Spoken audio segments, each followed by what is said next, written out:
नमस्ते दोस्तों, स्वागत है आप सभी का हमारे YouTube चैनल में। सभी को करवा चौथ की ढेर सारी शुभकामनाएं। सभी माताएं बहनें करवा चौथ का व्रत रखती हैं। व्रत के पहले दिन ही भर के हाथों को मेहंदी लगा लें। व्रत करने के लिए 16 श्रृंगार करके तैयार हो जाएं। फिर हम करवा चौथ माता की पूजा करेंगे। पूजा कैसे करते हैं इसका वीडियो मैं आपको बताने वाली हूँ। चलिए तो शुरू करते हैं। इसके लिए सबसे पहले हम पाटा या चौकी ले लेंगे। इसके ऊपर लाल रंग का आसन बिछा देंगे। चावल का आसन देकर हम चौथ माता की फोटो को विराजमान कर देंगे और कैलेंडर है तो हम दीवार पर चिपका लेंगे। फिर हम मिट्टी का करवा ले लेंगे। जो करवे पर नल है उसे हमें कॉटन लगाकर बंद कर देंगे और हमें इसे जल से भरना है। कंठ पर हम इसके कलवा बांध देंगे। कुछ लोगों के यहाँ पर इस नल को 7 सींक लगाकर बंद किया जाता है, या आप कॉटन लगाकर भी इसको बंद कर सकते हैं।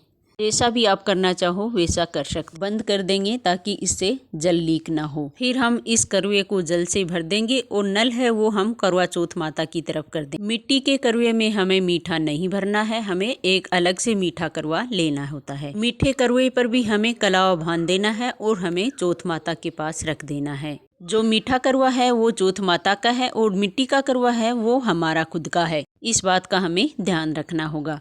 फिर हम कलश की स्थापना करेंगे। क्योंकि मैं संपूर्ण पूजा विधि बता रही हूँ तो कलश की स्थापना भी करूँगी। कलश की स्थापना करने के लिए चावल का आसन देकर हम कलश भरकर रख देंगे। फिर कलश में डालने के लिए हल्दी की गांठ है, सुपारी है, फूल है, इलायची, लौंग, ये हम कलश के अंदर डाल देंगे। कलश में लगाने के लिए हम 5 पल्लव ले लेंगे। इन पर सभी पर हम तिलक कर लेंगे। तिलक करने के बाद हम कलश में सजा देंगे। फिर हम कलश के ढक्कन में चावल भरकर हम कलश के ऊपर रख देंगे।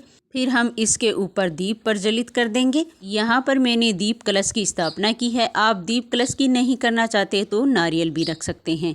फिर हम हाथ जोड़कर चौथ माता से प्रार्थना करेंगे, हे माता, मैं अपने पति के लिए यह पूजा कर रही हूँ तो इसे स्वीकार कर। पूजा में कोई कमी रही इसके लिए मुझे क्षमा करें। फिर हम गणेश जी की पूजा करेंगे। गणेश जी की पूजा आप फोटो में है उनकी भी कर सकते हैं या अलग से भी विराजमान कर सकते हैं। फिर हम सभी को जल के छींटे लगाकर भावपूर्वक स्नान करा देंगे। फिर हम सभी को कलावा समर्पित कर देंगे। चौथ माता को कलावा समर्पित कर देंगे। भगवान गणेश जी को कलावा समर्पित कर देंगे। जो करवे लिए हैं वो उनके कंठ पर हमने पहले ही कलावा बांध दिया था। जो हमने दीप प्रज्वलित किया है उन पर भी हम कलावा समर्पित कर देंगे। यदि आपके पास चुनरी है तो आप चौथ माता को चुनरी भी उड़ा सकते हैं, नहीं है तो आप कलावा के रूप में भी चुनरी उड़ा सकते हैं। फिर हम सभी को तिलक कर देंगे। चौथ माता को तिलक कर देंगे। भगवान गणेश जी को तिलक कर देंगे। जो करवे लिए हैं उन पर भी हम तिलक कर देंगे। साथ में ही हम कोई भी अनाज रख देंगे।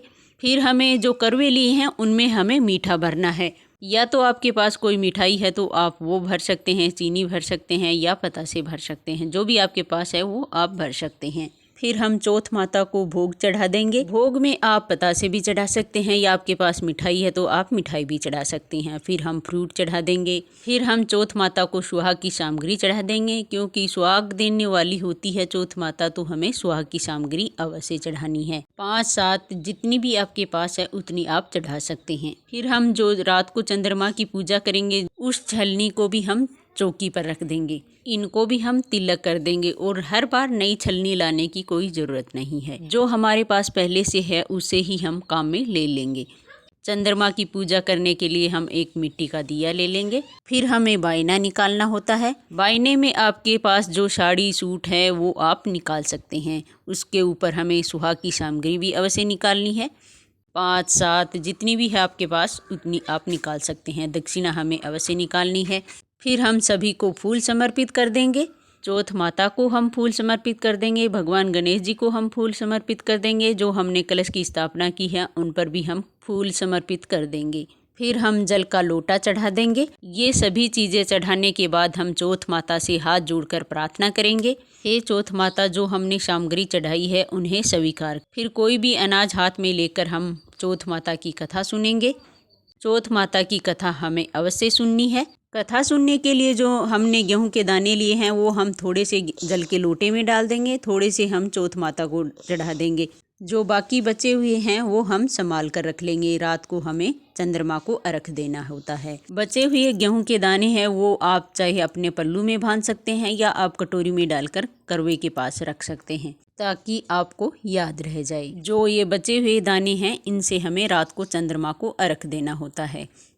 फिर हम चौथ माता की आरती करेंगे। आरती के लिए हम जो कलश पर दीपक जलाया है वो हमें नहीं लेना है, अलग से हमें दीपक जलाना है, या आप कपूर से भी आरती कर सकते हैं। पहले हम भगवान गणेश जी की आरती करेंगे, फिर हम चौथ माता की आरती करेंगे। यदि आपको आरती नहीं आती है तो क्लॉकवाइज 5 या 7 बार घुमाकर भी आप आरती कर सकते हैं। फिर हमें बायना निकालना होता है। बायना हमें कैसे निकालना है? जो साड़ी और सूट हमने लिया है उस पर हमें सुहाग की सामग्री रखनी है। फिर हमने जो साड़ी या चुनरी ओढ़ रखी है उसके पल्लू को लेकर हम थोड़ा सा जल हाथ में लेकर उसके ऊपर से 2 बार वार देंगे। इस तरह से हम बायना निकाल देंगे। फिर हम हाथ जोड़कर चौथ माता से प्रार्थना कर लेंगे। फिर हम करवा फेरेंगे। यदि आप देवरानी जेठानियों के साथ कहानी सुन रहे हैं तो उनके साथ करवा फेर लीजिएगा। यदि आप अकेले कहानी सुन रहे हैं तो आप पार्वती माता के साथ करवा फेर लीजिएगा।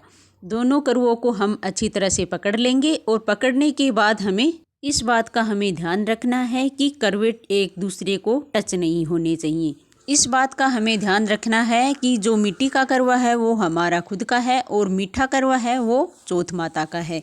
करवा फेरते समय हमें बोलना है पार्वती माता सुहाग दे, चौथ माता सुहाग दे, पार्वती माता सुहाग दे, चौथ माता सुहाग दे। इस तरह से बोलते हुए हमें करवे फेरने हैं। जब हम करवा फेरेंगे तब मिट्टी का करवा है वो चौथ माता का हो जाएगा और मीठा करवा है वो हमारा हो जाएगा। यदि आपने एक करवा रखा है तो उसको आपको कैसे फेरना है? पार्वती माता को टच कराते हुए इधर रखना है, उधर रखना है। चौथ माता सुहाग दे, पार्वती माता सुहाग दे, ऐसे बोलते हुए हमें करवा फेरना है। फिर हमने जो बायने के रूप में साड़ी निकाली है और वो करवा वो हमें अपनी सासू माँ को देना होता है। जो हमने बायना निकाला है वो हमें सुहागन महिला को देना है। यदि आपकी सासू माँ सुहागन नहीं है तो आप अपनी जिठानी को दे सकते हैं, ननद को दे सकते हैं। ध्यान रखें कि हमें यह बायना सुहागन महिला को ही देना है। फिर हमें चौथ माता से सुहाग लेना होता है। जो चुनरी हमें ओढ़ रखी है उसके पल्लू से हमें पहले तो चौथ माता को 7 बार सिंदूर लगाना होता है। चौथ माता को सिंदूर लगाने के बाद हमें सुहाग लेना होता है। जो चुनरी ओढ़ रखी है उसके पल्लू से चौथ माता को हमने लगाया था सिंदूर।